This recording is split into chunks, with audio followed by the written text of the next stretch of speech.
Il y a des mots qu'on n'oserait jamais dire à quelqu'un qu'on aime, des phrases qu'on ne lancerait même pas à une amie, pas même sous la colère. Et pourtant, ces mots-là, ces phrases-là, on les pense, on se les répète, on se les souffle à nous-mêmes, presque tous les jours, parfois même sans s'en rendre compte. Je suis nulle, j'abuse, je devrais le savoir, c'est ma faute, j'en demande trop, j'aurais dû me taire, c'est bien fait pour toi, je mérite que ça, je serai jamais assez.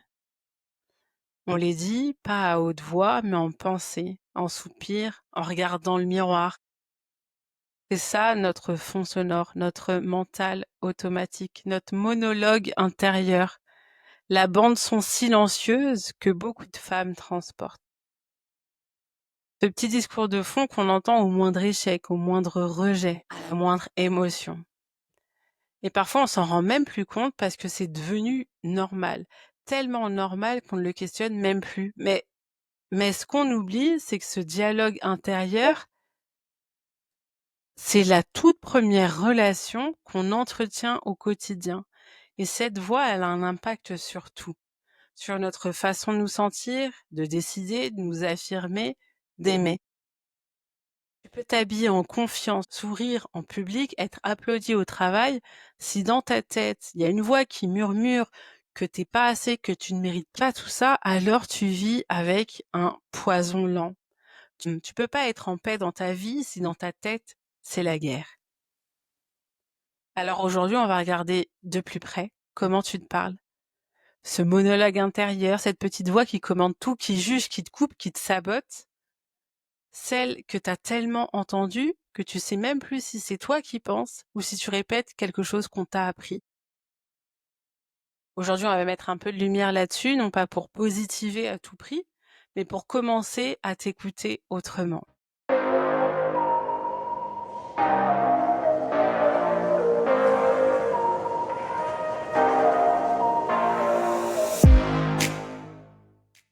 Il y a cette voix en toi, tu vois, celle qui commande tout, pas forcément méchante, pas forcément hurlante, juste constante, présente et froide. Comme un petit juge intérieur, toujours prêt à faire une remarque, à recadrer, à pointer du doigt ce qui ne va pas. Tu veux te reposer, elle te souffle que t'en as pas fait assez. Tu veux dire non, elle te glisse que tu vas passer pour une ingrate. Tu veux te lancer dans un projet, elle t'assure que tu vas échouer et que t'as pas le niveau. Elle est là quand tu veux aimer, elle chuchote, mais tu le mérites pas. Et tu finis par croire que c'est toi, que c'est ta pensée, ta lucidité, ta réalité. Mais cette voix-là, elle est pas née de ton intuition, elle est pas le fruit de ta sagesse non, elle est pas le fruit de ta sagesse non plus, elle est souvent héritée. Un héritage, une accumulation. Peut-être d'un parent exigeant qui disait souvent tu peux mieux faire. Et tu croyais qu'il fallait toujours prouver quelque chose pour mériter d'être vu, entendu, aimé. Peut-être celle d'un prof qui te félicitait jamais, mais qui soulignait systématiquement la moindre faute dans la marge. Et t'as fini par croire que l'erreur définissait ta valeur. Ou celle d'un ex qui te critiquait subtilement ou ouvertement. Tu te plains tout le temps, tu réfléchis trop, tu penses trop, tu prends trop de place, tu rigoles trop fort, tu parles trop. Et à force de l'entendre, bah tu t'écrases. Et il y a aussi la société qui te dit de ne pas être trop émotive, mais d'être connectée, de t'aimer sans trop t'exposer, de réussir mais sans te déranger. Et toutes ces voix, à force de les intégrer, elles sont devenues ton disque interne. Et avant, il faut mettre peut-être le silence aussi, le vide qu'on n'a jamais comblé. Et dans ce vide, tu t'es construite avec les mots disponibles, même s'ils étaient tranchants. Et toutes ces voix, à force, tu les as intégrées, elles sont devenues ton disque interne. Celui qui tourne même quand tout va bien, celui qui te fait douter quand tu veux avancer. Celui qui sabote juste avant que tu prennes ta place. Imagine un enfant à qui on répète chaque jour tu déçois, tu dois faire plus, tu es trop, tu n'es pas assez. Il devient pas confiant, il devient performant, mais vide. Cet enfant, c'est peut-être toi. Imagine que tu prépares un projet et cette voix, elle te murmure. Tu crois vraiment que tu vas y arriver? Tu rencontres quelqu'un et elle susurre. S'il te connaissait vraiment, il partirait. Tu t'apprêtes à poser une limite et elle grince. Tu vas faire fuir tout le monde avec ton caractère. Et toi, tu t'adaptes. Tu retiens, tu t'excuses, tu t'effaces un peu. Parce que cette voix, tu crois que c'est toi. La voix que tu entends, c'est pas ton intuition. C'est une protection.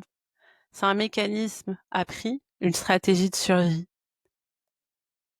Elle a voulu te garder à l'abri, elle t'a protégé d'un rejet, d'une honte, d'une punition, pour ne pas décevoir, pour éviter le rejet, pour contrôler l'image. Mais aujourd'hui, elle te coupe de toi-même. Et tout ça, ça a un coût lourd. Ça te coûte ton élan. Tu n'oses plus dire ce que tu ressens, tu n'oses plus montrer ce que tu veux.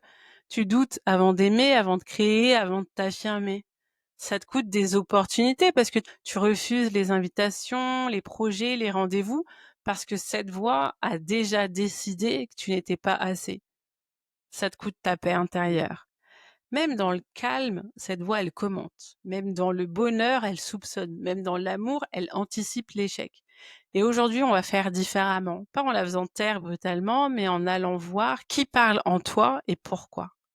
Cette voix, elle a peut-être pas de mauvaises intentions, elle essaie souvent de te protéger, mais elle t'étouffe. Et il est temps d'apprendre à te parler autrement. Ce que je veux que tu réalises aujourd'hui, c'est que cette voix, c'est pas toi. C'est une somme de messages. Ce sont des phrases, des regards, des réactions intégrées, enfouies, qui ont pris racine à force d'être répétées.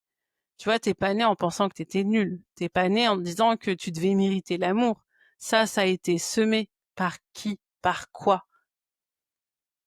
Parfois, c'est un prof humiliant, un ex toxique, une mère qui ne validait rien, une copine jalouse ou même un système tout entier qui nous apprend à nous réduire, à faire mieux, à être parfaite, surtout pas vulnérable. Et comme t'étais petite, malléable, t'as cru que c'était normal. Alors tu l'as intégré et tu t'es mise à auto-surveiller ton comportement. Avant que quelqu'un d'autre te fasse mal, tu le faisais toi-même. Alors, je te propose aujourd'hui un petit exercice simple. Ferme les yeux une seconde si tu peux et pose-toi cette question. Qu'est-ce que je me dis quand je suis seule avec moi? Pas ce que tu dis aux autres, pas ce que tu écris dans ton journal pour bien faire. Non, les vraies phrases. Celles qui arrivent quand tu te regardes dans le miroir, quand tu rates quelque chose, quand tu as l'impression d'avoir trop dit, trop fait ou pas assez fait. Est-ce que tu te dis: «J'aurais pas dû, franchement, j'exagère, c'est de ma faute, personne t'aimera comme ça» ou alors, est-ce que tu te dis: «Bah, c'est pas grave, je comprends, je fais de mon mieux, c'est OK d'être là où j'en suis»? Tu peux faire un test simple aujourd'hui. Prends un carnet et dès qu'une pensée critique surgit dans la journée, tu la notes, sans filtre, sans la corriger, juste pour la voir. Puis à côté, tu essayes d'écrire ce que tu dirais à une amie si elle disait la même chose sur elle. Tu vas voir, c'est souvent le jour et la nuit. Parce que tu ne mérites pas moins de douceur que les autres, mais tu t'en donnes peut-être moins.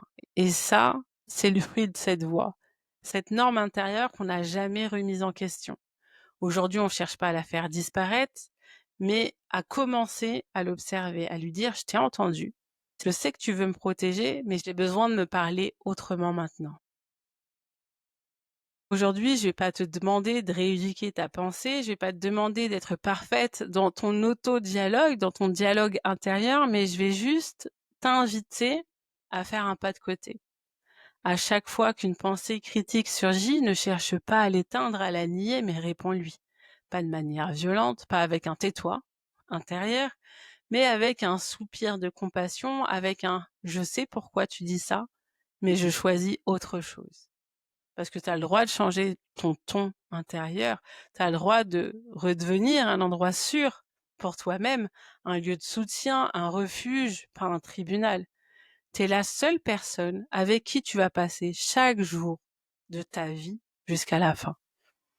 Alors autant apprendre à rendre la voix intérieure un peu plus douce, un peu plus humaine, un peu plus aimante.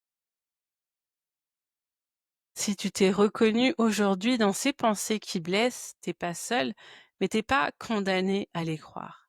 Demain, on va parler de cette peur invisible qu'on a toutes à un moment. Et si on voyait tel que je suis, est-ce qu'on m'aimerait encore?